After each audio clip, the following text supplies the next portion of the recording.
대해서 약간 공부를 좀 하려고 합니다. 한번 질문을 한번 해볼게요. 여러분 생각에 마태복음이 있고 마가복음이 있고 누가복음이 있고 요한복음이 있습니다. 그죠? 근데 왜 그렇죠? 하나만 있으면 되잖아. 하나만 있으면 되는데 왜 4개의 복음이 있죠? 어? 쓰는 주체? 네, 뭐 그렇죠.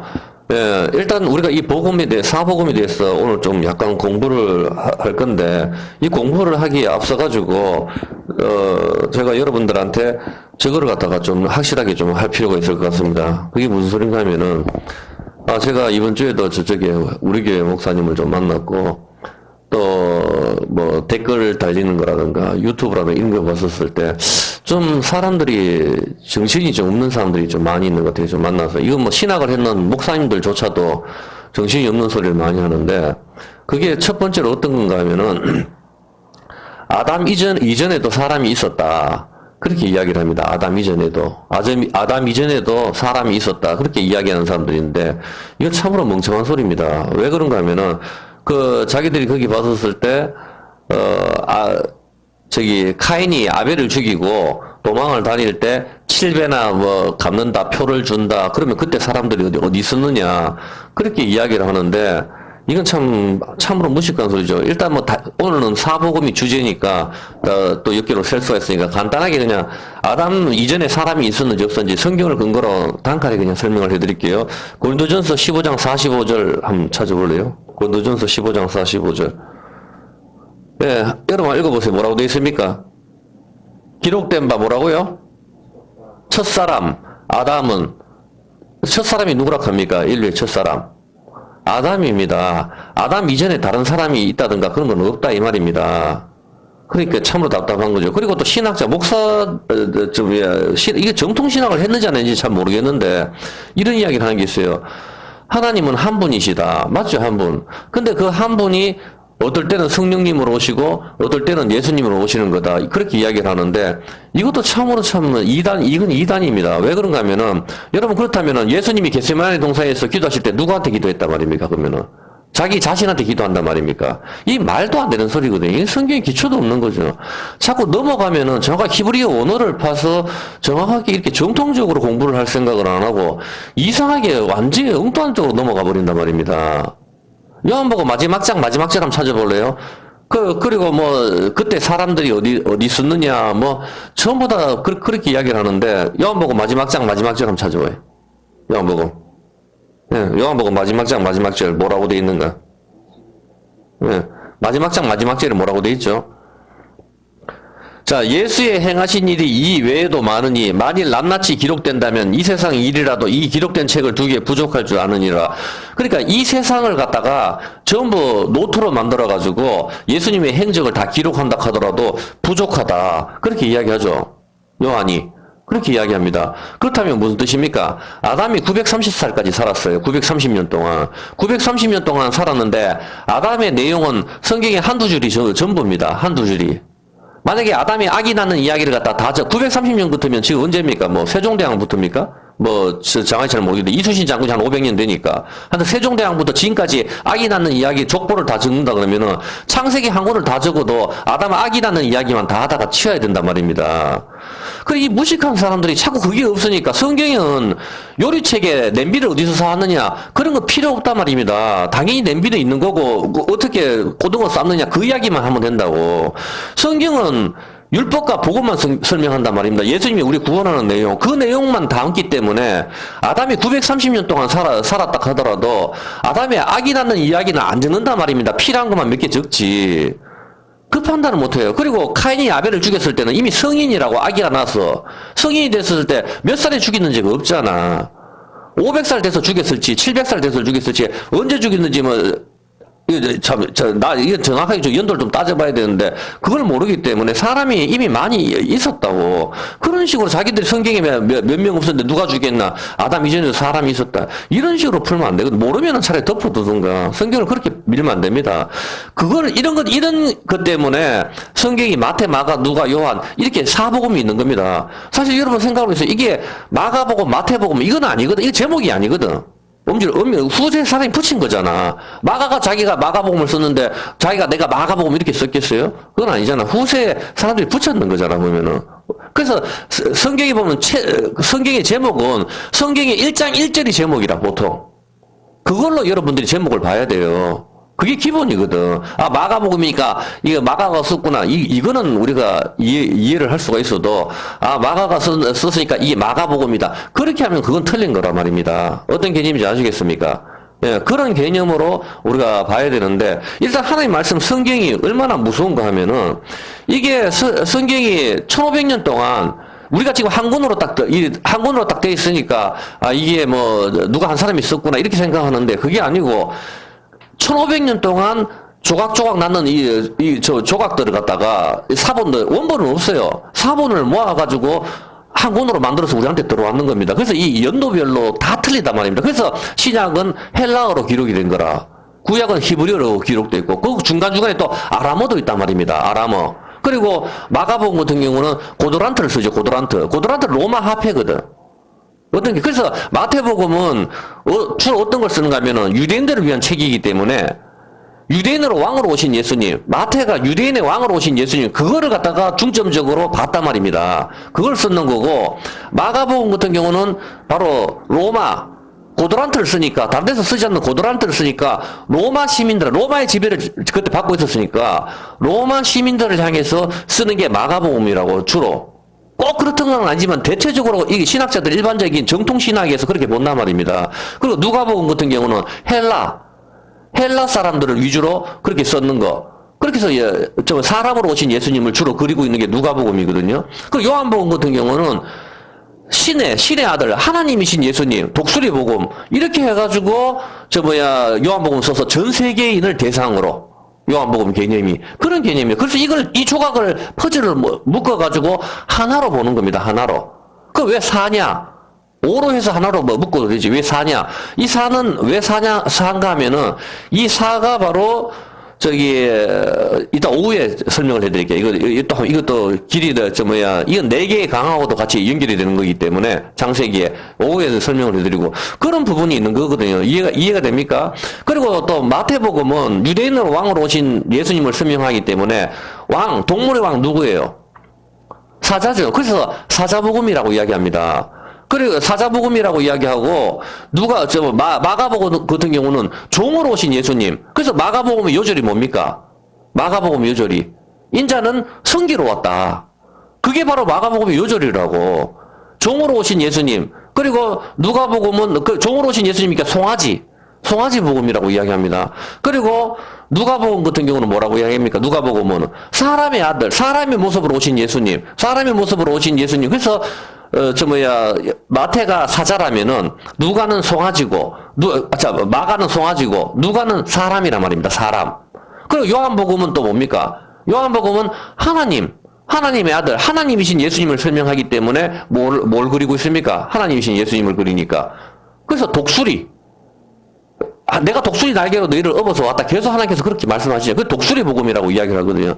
그래서 이걸 갖다가 공간복음이라고 이야기합니다. 공간복음. 공간복음이라고 하는 것은 어렵게 생각할 건 하나도 없어요. 저는 옛날에 영어를 잘 못해가지고 나중에 공부를 했지만은, 그게 자꾸 처음부터 문법을 갖다 하니까 뒤따 어려워가지고 중학교 때 한번 1학년 때 놓쳐버리니까 그게 참 힘들어졌는데, 공간복음 이렇게 어렵게 생각할 게 없어요. 공통적인 관점으로 적었다 해서 그냥 공간복음이다 이 말이에요. 그냥 말만 자꾸 신학자들이 더 어렵게 만드는 거라, 신학이 쉽게 만드는 게 아니고, 어떤 게 그래서 공간복음이라고 이야기하는데, 이 공간복음은 주로 마태, 마가, 누가만 그렇게 공간복음으로 주로 많이 그렇게 이야기합니다. 어떤 개념인지 이해를 했죠.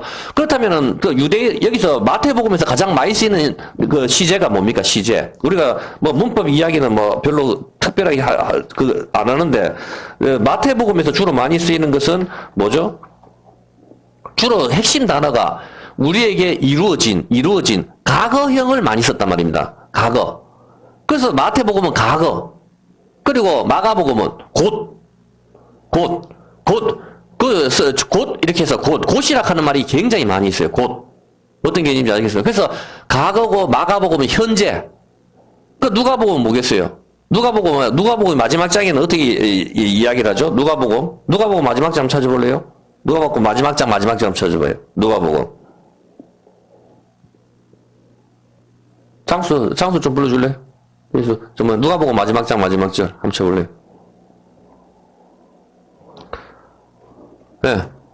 여기 보면은, 49절 한번 봐봐요. 49절. 뭐 이렇게 주님께서 약속을 하시죠. 볼지어다 내가 내 아버지 약속하신 것을 너에게, 약속하신 것은 성령님이죠. 성령님을 내가 너희에게 보낼 테니까, 너희는 딴 데 가지 말고 예루살렘에 여기 기다리고 있어. 이렇게 하면서 하는 게 약속을 하신단 말이다. 그게 뭡니까? 미래. 그러니까 마태복음이 과거형이라면은, 그리고 마가복음은 현재형이고, 누가복음은 미래형이란 말입니다. 미래. 그리고 요한복음은 뭡니까? 요한복음은 영원. 믿음을 강조하니까. 영원. 어떤 개념인지 아시겠습니까? 과거, 현재, 미래가 여기 사복음에 들어있고, 요한복음은 영혼을 가리키는 겁니다. 그렇다면은, 마태복음하고 누가복음에 있어요. 그런데 마가하고 요한복음에 없는 게 뭐죠? 마태복음 1장 1절. 한번 찾아봐요. 그렇지. 족보죠. 자, 그렇다면, 왜 족보가 없죠? 자, 한번 봐봐요. 족보가 나오죠. 마태복음 1장 1절에 족보가 있죠. 그렇죠. 역시. 그리고 누가복음 누가복음 한번 볼까요? 누가복음 몇 장이죠? 누가복음 19장인가? 누가복음 19장 한번 봅시다. 누가복음 3장 23절이에요. 3장 23절. 죄송합니다. 3장 23절. 누가복음 3장 23절. 예수께서 가르치시니 30세 되느니라. 요셉의 이상은 헬라여. 예수님이 족보가 나오죠. 마태복음하고 누가복음은 예수님의 족보가 나와요. 근데 이 족보도 서로 틀려요. 어떤 개념인지 아시겠습니까? 마태복음은 유대인의 왕으로 오신 예수님의 족보를 그리고 있고, 누가복음은 사람, 마리아의 족보라고 이야기하죠. 이 사람은 족보로 그리고 있단 말입니다. 근데 마가복음하고 요한복음은 족보가 없어요. 왜? 요한복음 방금 뭐라 그랬어요? 하나님이신 예수님을 그리고 있다 그랬잖아. 영원. 그러니까 하나님은 족보가 없잖아. 어떤 개념이야? 그 족보가 없고, 마가복음은 뭐라 그랬어요? 그래, 종이니까 족보가 없는 거라. 이제 이해가 됩니까? 종으로 오신 예수님. 이제 좀 어느 정도 그 그림이 좀 보여집니까? 그래서 마태, 마가, 누가, 요한복음을 이 사복음을 읽으면서 예수님을 조합을 해야 되는 거라. 안 그러면 잘못하면 코끼리 다리만 만지게 된다고. 어떤 개념인지 아시겠죠? 자, 이거를 하면서 일단 성경을 갖다가 잠깐 한번 보면은 신명기 33장 2절 한번 봅시다. 신명기 33장 2절에 보면은 말이 빠르다 하니까 좀 천천히 해볼게요. 일러스되 여호와께서 시내에서 오시고 세일산에서 일어나시고 바란산에서 비치시고 1만 성도 가운데서 강림하셨고 그 오른손에는 불 같은 뭐가 있다? 그 율법을 뭐라 합니까? 성경에서 율법을 뭐라 그래요? 아니 그러니까 율법을 뭐라 그래요 여기서? 사랑이지만 불이라 하잖아 지금. 율법이 불이죠. 자 그러면은 율법을 갖다 우리가 십계명만 율법인 줄 알고 있는데 구약이 율법입니까? 아닙니까? 율법은 그럼 신약은 복음이지만 신약도 넓은 의미에서는 율법입니다. 다 하나님 법이니까. 신약 구약 합쳐서 이거는 100% 율법입니다. 하나님 법이기 때문에. 성경은 모든 사람을 다 제 아래에 가두었다고 이야기하죠. 예? 그렇기 때문에 성경은 신약 구약 나눌 수가 없죠. 이건 하나죠. 하나이기 때문에 이것은 우리가 보는 이 성경은 여기 있는 이 성경은 바로 율법 하나님의 법입니다. 자 그렇다면 이제 이 성경을 갖다 여러분 머릿속에 상상을 해보세요. 이 성경을 뭐라 그랬죠 방금 하나님께서? 불이라 그랬잖아. 그러니까 이게 불이 타는 거라. 불 타는 걸 여러분을 만지면 어떻게 돼요? 타 죽는다고. 이 개념을 반드시 익히고 성경이 불이 활활 타고 있구나. 이 개념을 항상 머릿속에 익히고 제가 이야기하는 걸 잘 들어보시기 바랍니다. 자 그렇게 하는데 이 불을 갖다가 뭐라고 이야기하는가 하면 사도행전 2장 3절 한번 봅시다. 사도행전 2장 3절 불의 혀처럼 갈라지는 것이 저에게 보여 각 사람이 위에 임하여 있더니 불의 혀처럼 갈라지는 거. 불에는 뭐가 있죠? 혓바닥. 불의 혓바닥이 뱀의 혓바닥하고 똑같습니다. 갈라집니다. 그죠? 불의 혀. 불이 확 집을 태우는 불을 한번 보세요. 전부 다 막 갈라지잖아, 불. 성경은 그 이야기를 하거든. 근데 이 불의 혀처럼 갈라지는 게 뭐라 그러죠? 성령 하나님이다. 그죠? 성령께서는 기름처럼, 바람처럼, 물처럼, 불처럼, 구름기둥, 불기둥으로 임하시는 거잖아. 이 성령님께서. 자, 그렇게 임하시는데, 자, 이 불에, 그러면은 여러분 해보세요. 불에는 불의 혀라 그랬잖아. 불의 혀가 갈라지는데 두 개지만 하나죠. 불에. 두 개지만 하나지만 두 개가 뭡니까? 신약 구약이잖아. 두 개지만 하나고 하나지만 두 개죠. 신약 구약은 뭡니까? 말씀이죠.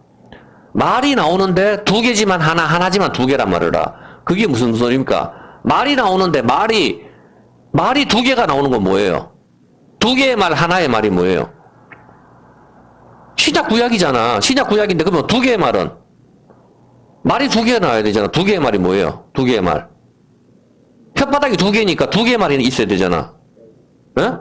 그 뱀인데 그래 두 개의 말이 뭐예요? 두 개의 말. 저주와 복이라니까? 이해됩니까? 저주의 말과 복의 말. 그래서 심령이 가라앉는 자는 복이 있다. 예수님께서 계속 그렇게 말씀하시고 또 서기관과 바리새인들한테 화 있을진저 저주를 퍼붓잖아. 화 있을진저 독사의 자식들아. 계속 이렇게 이야기하잖아. 이 두 개의 말이 뭔가 하면은 예수님이 말씀이잖아. 말씀은 말씀인데 두 개의 말이 나가는 거라. 저주의 말과 복의 말. 십자가의 양쪽이 두 명의 강도가 한쪽은 저주 한쪽은 복이라고. 이 두 놈은 다 강도라. 둘 다 죽어야 저주를 받아야 돼. 근데 한 사람은 복을 받는다고. 그게 하나님의 은혜죠. 저주의 말과 복의 말 두 개지만은 이게 하나로 합치면은 뭡니까? 사랑의 말. 하나라고.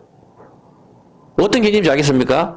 불을 갖다가 지금 앞에 난로가 있지만 잘 사용하면은 우리를 따뜻하게 하지만 잘못 사용하면 우리가 다 죽어버린다고.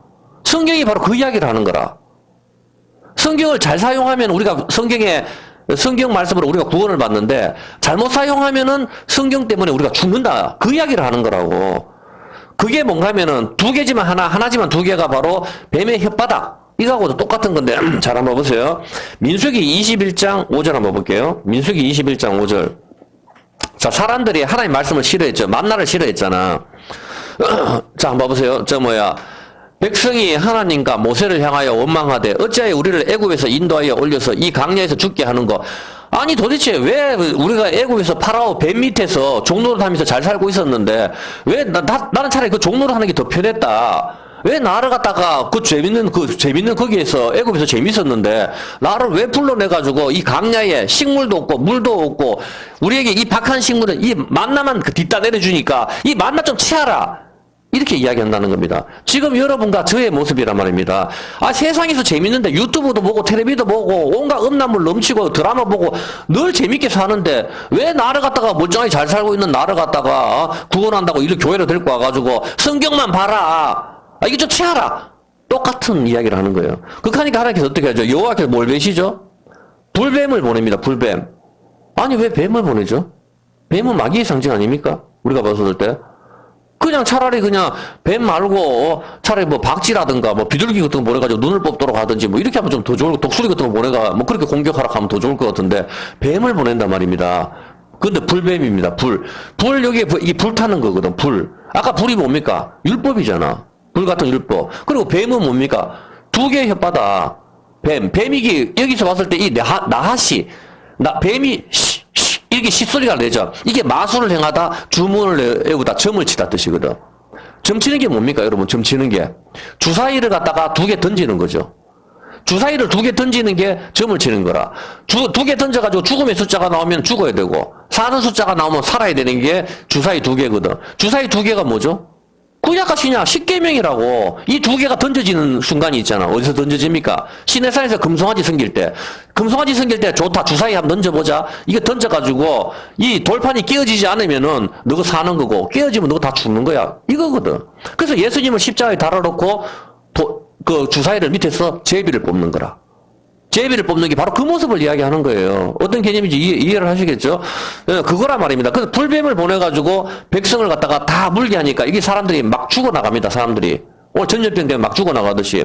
그래서 백성이 모세에게 이르러 가로되 우리가 여호와께 해서 우리가 범죄했으니까 이 뱀들을 갖다가 우리한테 떠나게 하소서 막 그렇게 이야기를 하거든요. 그러니까 여호와께서 모세에게 이르시되 불뱀을 만들어 짱대 위에 달라. 물린 자마다 그것을 보며 살리라. 뱀한테 물린 자마다 그 짱대를 보면은 짱대에 있는 또 그 뱀을 쳐다보래. 그 뱀을. 그 짱대 위에다 어떤 뱀을 만든다고요? 다시 불뱀을 만들어가지고, 불뱀을 만들어라 하니까, 불뱀 살아있는 걸 갖다가 다시 붙이는 게 아니고, 다시 모세가 뱀을 만들죠. 모세가 만들어요. 율법입니다. 율법이 짱대를 달아서 뱀을 다는 거예요. 예수님은 율법에 의해서 죽으시는 겁니다. 자, 근데 모세가 놋뱀을 만들어 짱대에 달죠. 놋이 뭡니까? 구리색. 붉은 뱀, 피. 어떤 개념인지 알겠죠? 피, 네오셰트, 붉은 거, 피를 가리켜 생명을, 피는 생명이라 했으니까 성경에. 놋뱀을 만들어 짱대 위에 다니 뱀에게 물린 자마다 놋뱀을 쳐다본 저 살리라. 이렇게 나옵니다. 그죠? 뱀에게 물린 자마다 놋뱀을 쳐다보면은 산다. 그렇게 이야기하는데, 불타는 뱀, 불이 샤라프인데, 불 같은 거, 그리고 스랍. 천사를 가리키기도 하고 마귀도 가리킵니다. 이게 전부 다 천사니까. 독 있는 뱀. 일단 정확한 뜻은 불이 나다입니다. 불타는 뱀이죠. 뱀의 혓바닥이 두 개입니다. 두 개지만 하나죠. 불 같은 뱀이 불뱀인데 이 불뱀이 물려서 전부 죽게 되었는데 다시 이게 팔절에 이제 짱대를 세워가지고 놋뱀을 만드는 거죠. 놋색깔, 구리색이 붉은색, 피를 가리키고 또 불을 가리키는 거죠. 같은 의미입니다. 불뱀에 물려 죽는 자들이 이 불뱀을 쳐다보면서 하는데 요한복음 3장 14절에 예수님께서 이렇게 말씀을 하십니다. 성경을 읽을 때 여러분들이 이제 조심하셔야 돼요. 모세가 강야에서 뱀을 든 것 같이 인자도 들려야 하리니 이는 저를 믿는 자마다 영생을 얻게 하려 하심이라. 이렇게 하면서 하나님이 세상을 이처럼 사랑하사 이렇게 하면서 우리가 잘 아는 요절을 갖다 줍니다. 모세가 강야에서 뱀을 든 것처럼 인자에 들려야 하리니 예수님께서 이렇게 말씀하잖아요. 모세가 강야에서 뱀 들었지 그거하고 똑같이 나도 들려야 되는 거야. 그러면 강야에서 들렸던 그 뱀이 누구란 말입니까? 예수님이란 뜻입니다. 뱀하고 같이 반란을 일으켜서 선악과 먹은 우리 인간을 대신해서 맞아 뱀 같은 우리가 달려야 되지만 예수님이 다시 뱀의 모습으로 그거 달리시는 것이죠. 자, 그렇다면은 정리를 좀 해봅시다. 성경에서 불이라고 합니다. 성경 율법을. 맞죠? 아까 읽어봤죠? 이 불은 반드시 불에는 뭐가 있습니까? 불에 혀가 있습니다. 불, 두 개의 혀. 이 불의 혀는 두 개지만 하나지만 두 개입니다. 선악과 생명나무 같은 개념입니다. 무슨 의미입니까? 성경을 우리가 읽는다고 들고 섰는데 만나를 싫어하는 누구한테는 이 성경이 불뱀에 대해서 물어 죽인단 말입니다. 이 성경이. 여러분 이 성경책을 들었지만 이 성경이 불뱀에 대해서 여러분을 물어 죽인단 말입니다. 물어 죽이고 누구한테는 살게 되는 거란 말입니다. 똑같이 말씀을 뭐라 합니까? 말씀 다발을 갖다가 똑같은 다른 말로는 뭐죠? 전염병. 말씀이 어떻게 전염병이 됩니까? 그렇지만 성경 원어는 그렇죠. 전염병 뜻이 말씀이란 뜻입니다. 말씀. 정확하게. 이거는 히브리어 아는 사람들은 뭐 사전만 찾아보면 다 아는 거니까. 여러분 다 찾아봤죠? 그렇기 때문에 누구한테는 전염병이 돼서 죽는 거고 누구한테는 사는 말씀으로 오는 거예요. 같은 내용입니다. 자, 누구는 근데 이 불뱀에 대해서 물어 죽이고 누구는 이 불뱀을 쳐다봄으로 산다는 뜻인데 이런 개념들이 어떤 개념입니까? 이런 개념이 로마서 3장 19절 한번 볼까요? 로마서 3장 19절 잘 한번 보세요. 우리가 알거니와 무릇 율법이 말하는 바는 율법 아래 있는 자들에게 말하는 것이며 이는 모든 입을 말고 온 세상으로 하나님 심판 아래 있게 하람이라. 그러므로 율법의 행위로는 그의 앞에서 의롭다 하심을 얻을 육체가 없나니 율법으로는 뭐로 한다? 네, 율법으로는 의롭다. 우리가 성경을 보는 이유는 뭡니까? 보면은 뭡니까? 나는 쓰레기다. 나는 반드시 지옥으로 간다. 죄를 깨닫게 된다는 겁니다. 성경을, 거울을 봐야 내가 얼굴에 뭐가 있는지를 알잖아. 그래서 성경을 봐야 내가 어떤 죄를 저질렀는지 안단 말입니다. 성경을 안 보니까 전생에 내가 무슨 죄를 저질렀길래 이런 헛소리를 하는 거라. 내가 무슨 죄를 저질렀는지 알아야 해결할 거 아니에요. 그리고 전생 이런 건 없단 말입니다. 성경을 봐야 성경에서는 니는 어떤 죄인이야. 너는 쓰레기야. 우리한테 이야기를 해준단 말입니다. 그래서 내가 늙고 병들고 죽는구나. 그걸 갖다가 깨닫게 되는 것이죠. 이해를 했습니까? 그렇게 하기 때문에 율법으로는 죄를 깨닫게 되니까 어떻게 됩니까? 나는 반드시 죽으니까. 성경에서 뭡니까? 네가 반드시 죽으니까 그 율법으로는 네가 구원을 못 받아. 네가 십계명을 열심히 지켜서 그렇게 해서 성경 말씀을 네가 지켜서 그렇게 해서는 구원을 못 받아. 그래서 빨리 다른 변호사를 찾아가. 변호사. 파라클레토스, 성령 하나님 찾아가, 예수님 찾아가, 이렇게 이야기를 하는 겁니다. 그래야만 네가 구원을 받을 수 있어. 성경은 우리한테 그 이야기를 해주시는 것이죠. 자, 그렇게 하는데, 내가 말씀을 지켜서 구원을 받겠다 하는 사람이 누굽니까? 예? 성경을 우리가 읽는다고 들고 섰는데, 만나를 싫어하는 누구에게는 불뱀이 되어서 물어 죽이고, 누구는 이 불뱀을 쳐다봄으로 산다는 뜻인데, 하나님 말씀은 두 개지만 하나지만 두 개입니다. 내가 이 말씀을 지켜서 율법으로 구원을 받겠다고 하면 이 성경, 이 불뱀에게 물려서 죽게 되는 것이고, 예수님이 장대에 달린 불뱀이라 했어. 예수님이 말씀이라 했잖아. 불타는 뱀.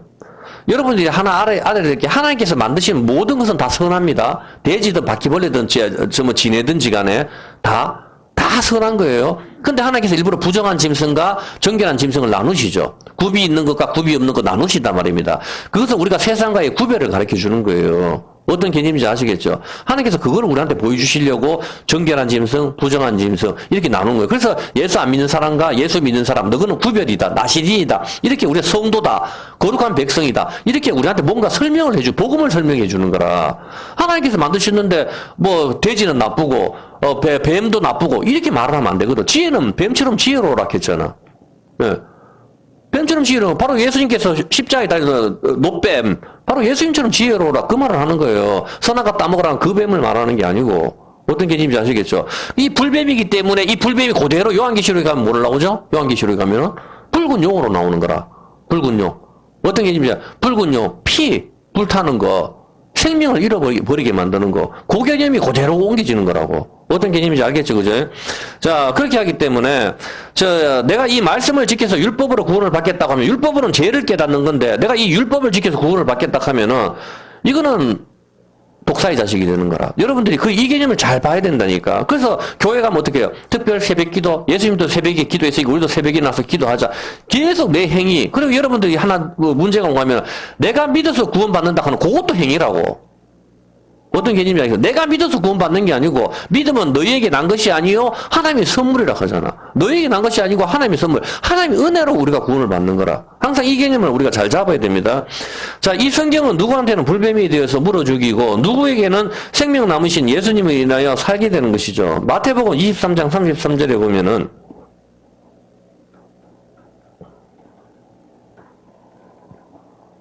자, 독사의 자식이라, 그래, 뱀들아, 독사의 새끼들아, 이렇게, 독사의 자식이라, 이렇게 하셨습니다. 이걸 가지고 예수님이 욕했다, 이렇게 하는데, 이건 정말 무식한 소리입니다. 이 뱀들아, 에덴 동산의 뱀, 그 이야기를 하는 겁니다, 예수님께서. 그리고 여기 새끼라고 했지만, 이거는 그 자손, 후손, 제라를 말하는 거예요. 그냥 독사의 자손아, 독사의 후손아, 이렇게 해도 되는데, 번역을 그렇게 해석하는 거예요. 그리고 쉽게 해서 번역도, 여호와의 지은 들짐승 중에 뱀이 가장 강교하더라. 강교하다 하니까, 이거 나쁜 거 이렇게 하지만, 지혜롭다, 똑같은 거 예수님 지혜 쓰는 그 지혜를 쓰는 거예요, 그게. 그런 식으로 해버리니까 헷갈려 버리는 거지. 오늘을 보면 같은 말이거든. 그런 식으로 풀면 안 되거든, 보면은. 그래서, 독사의 자식이라 하셨습니다. 성경은, 이 사람들은 왜 독사의 자식이 됩니까? 서기관과 바리새인들, 이런 사람들은. 서기관들은 성경을 쓰는 사람이에요. 성경을 쓰는 사람이니까 얼마나 대단합니까? 그렇지만 예수님께서는 독사의 자식이라고 이야기했는 거죠. 이 사람들은. 왜? 바리새인들도 얼마나 성경 말씀을 지키려고 했습니까? 나는 11조 했고 일주일에 2번 금식을 했고 이렇게 내가 철저하게 내가 살아간다. 저 세리아는 나는 갖지 않게 해주심을 정말 감사한다. 이들이 지금 내세우는 건 뭡니까? 자기의 의라고, 자기의 의. 자기의 의로 내가 이 율법을 지켜서 구원받겠다 하니까 독사의 자식이 되는 겁니다. 이 불뱀에 물려서 죽게 되는 것이죠. 어떤 개념인지 아시겠죠? 그런데 예수님이 따라다니는 사람들은 전부 거지 같은 사람, 창녀, 세리, 전부 이 세상으로 봤을 때 쓰레기 같은 사람들, 나병 환자, 전부 이런 사람들만 다 따라다니면서 예수님한테 구원을 받는 겁니다. 자기들이 죄인이라 하는 걸 안다는 뜻입니다. 그 사람들은. 어떤 개념인지 아시겠죠? 민수기 21장 9절. 그런 사람들이 삭개오잖아. 삭개오는 키가 작다. 키가 작은 삭개오라고 하잖아. 키가 작다는 개념이 뭡니까? 작은 자라는 뜻이거든.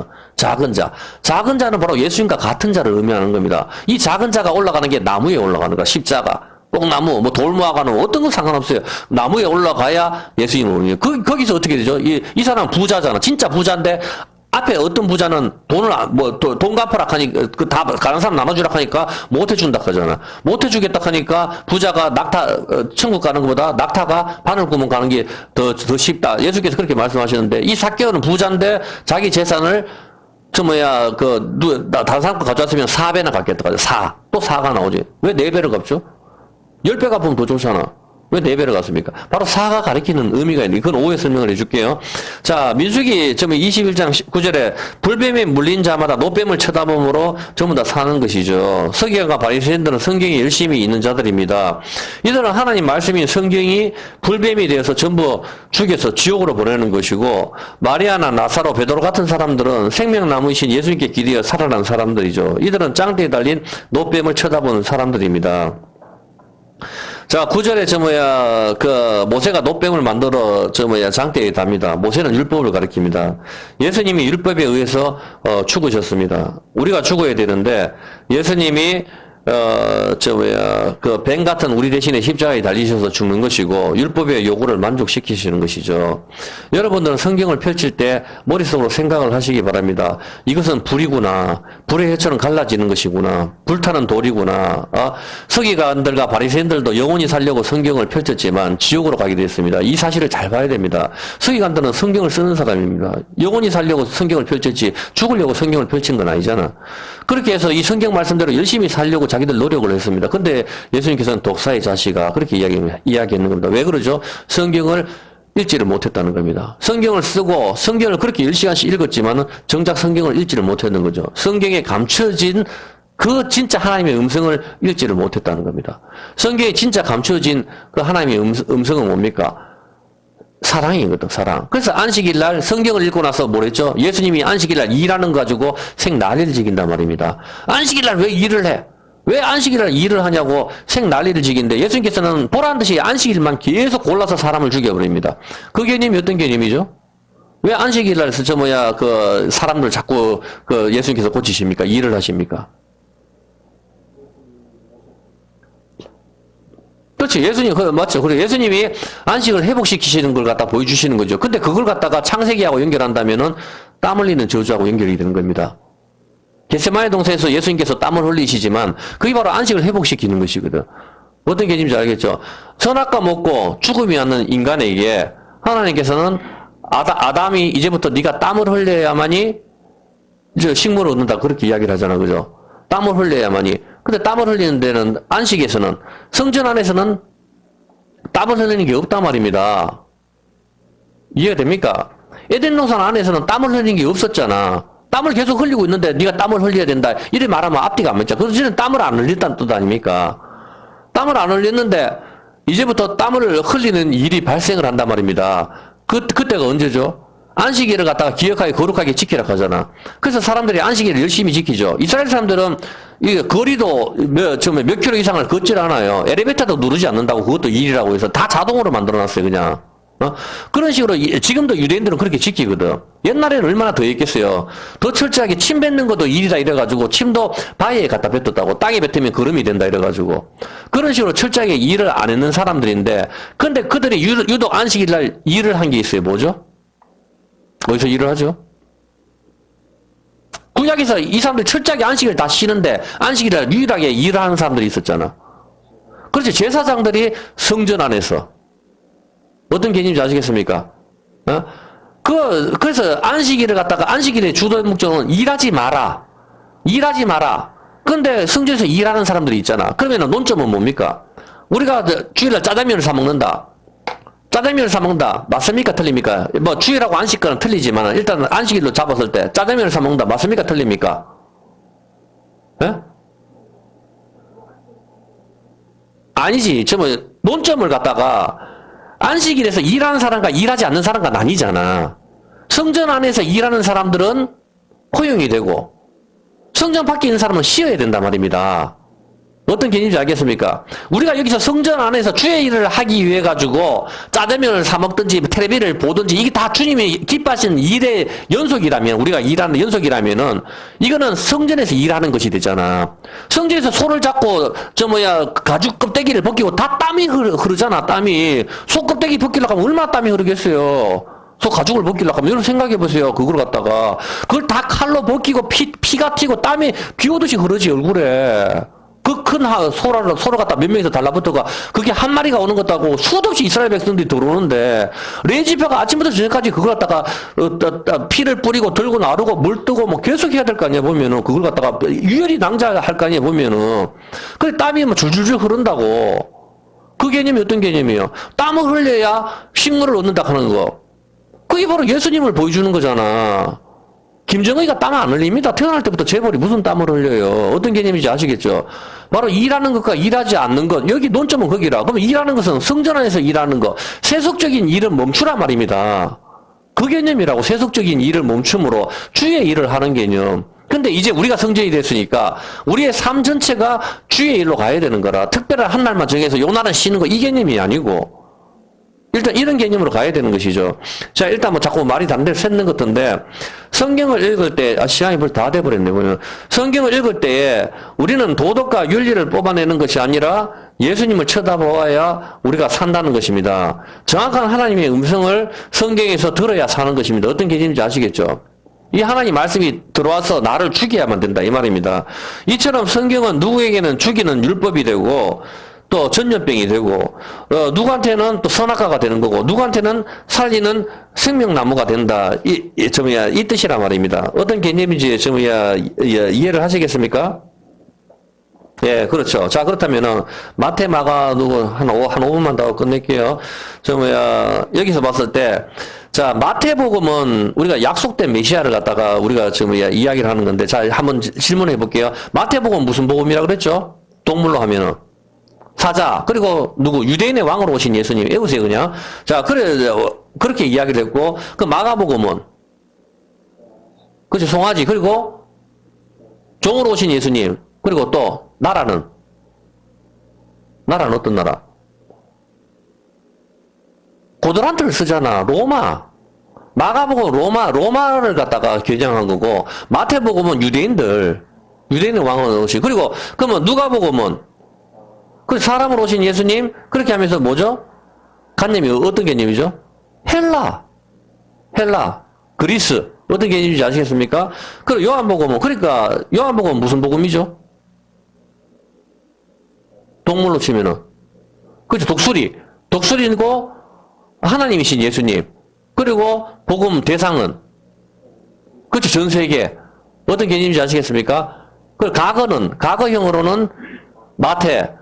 그리고 현재는 마가. 미래는 누가. 영혼은 요한복음. 이제 이 개념들이 좀 익혀집니까? 그 개념으로 보면서 여러분이 이제 이런 부분들은 대체적으로 신학자들이 이렇게 공감을 하면서 많이 이제 정통적인 신학자들이 이렇게 많이 하거든요. 이런 바탕 위에서 여러분이 더 공부를 하셔야 돼요. 더 공부를 해가지고 내가 봤을 때 이런 부분들이 꼭 누가복음이 이방인들 대상으로 헬라만 이렇게 대상으로 썼는 건 아닐 것 같다. 이런 식으로 무조건 이걸 받아들이긴 이건 기초로 베이스로 해두고 그래서 이런 기초가 있는 상태에서 이걸 넘어가야 된다고. 어떤 개념인지 아시겠습니까? 예? 그래서 내가 지난번에 우리 교회 목사님 만났었을 때도 자기들이 이야기해 자기는 두수위를 내다본다. 그렇게 이야기하길래요. 제가 참 웃었는데 두수위를 내다보는 사람은 한 수가 하는 걸 알고 두수위를 내다보는데 제가 질문하는 거 튤립에 대해서 개혁교회 신앙인 튤립에 대해서 한번 이야기 한번 해봐라.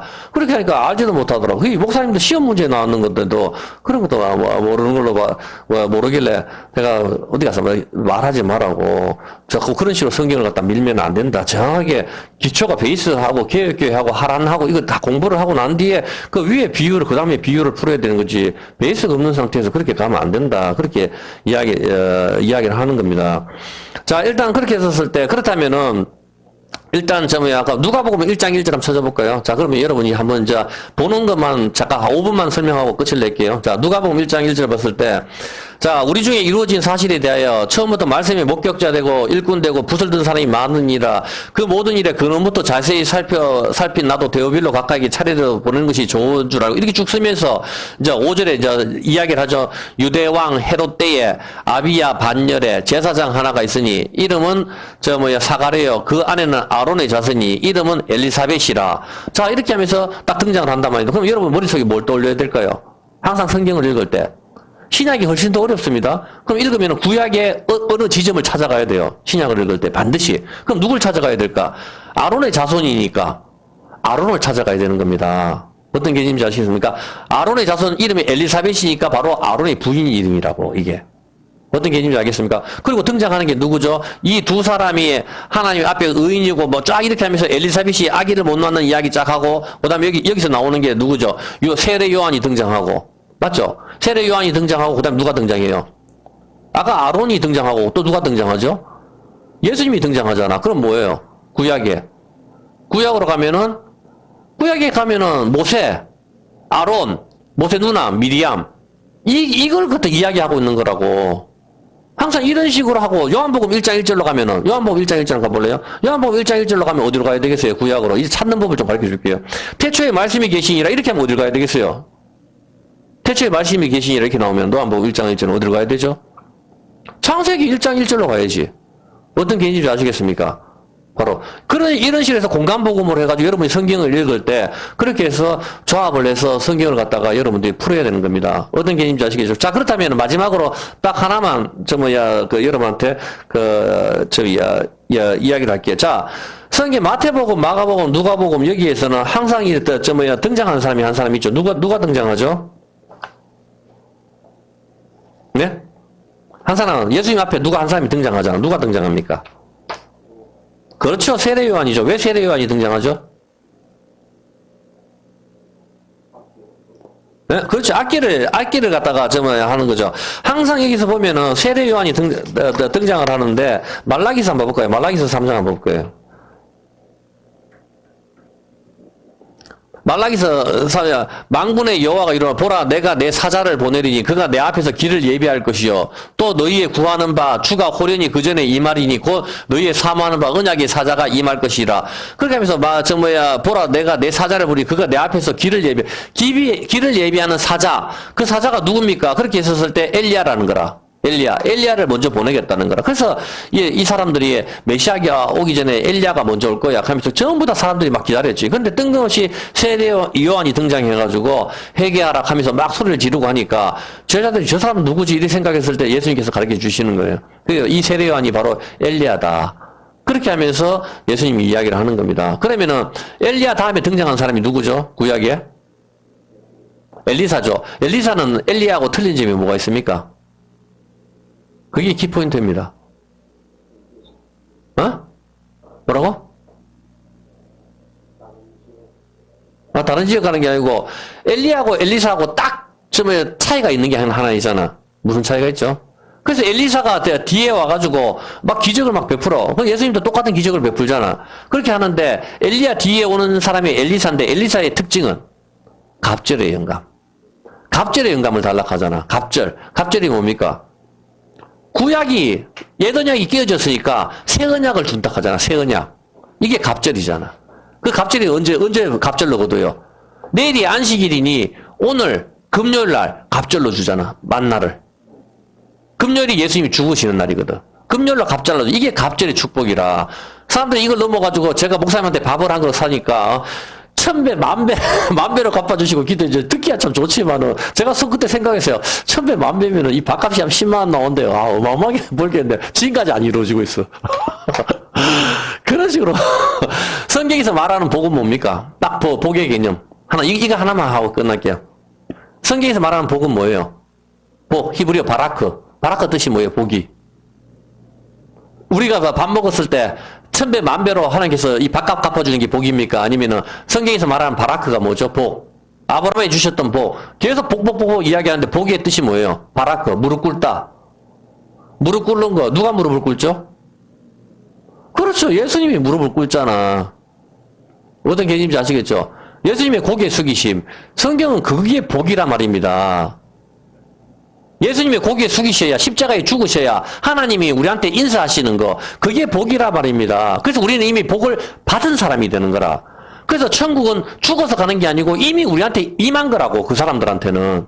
그래서 우리는 죽음이 두렵지 않단 말이야. 왜냐면 우리는 죽음을 통해서 이제 천국으로 간다는 걸 알고 있기 때문에 이제 그 예수님의 고개 숙이심이 나한테 왔기 때문에. 근데 그게 없었을 경우에는 여러분이 어떻게 됩니까?